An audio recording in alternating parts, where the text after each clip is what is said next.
Merhaba arkadaşlar, yepyeni haberlerle karşınızdayız. Seda Sayan annesinin sağlığını anlattı. Sanal medya yorumlar yağdı.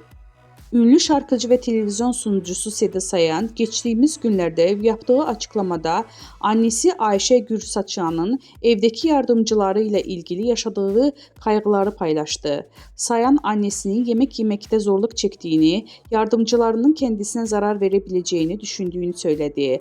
Bu açıklama sosyal medyada büyük yankı uyandırdı. Takipçileri annenizi acilen doktora götürmelisiniz ifadelerini kullandı. Sayan kendi programında annesinin sağlık durumuna dair detaylı açıklamalarda bulundu. Annesinin yemekleri yiyip ilaçlarını alırken ya kendisinin ya da ablasının yanında olmasını gerektirdiğini belirtti. Ünlü sanatçı annesinin evdeki yardımcılarının kendisine zarar vereceğini düşündüğünden aktararak annem evdeki kadınların kafasına takıyor. Beni zehirleyecekler diyor nedense. Ona anne seni kim zehirlesin dediğimde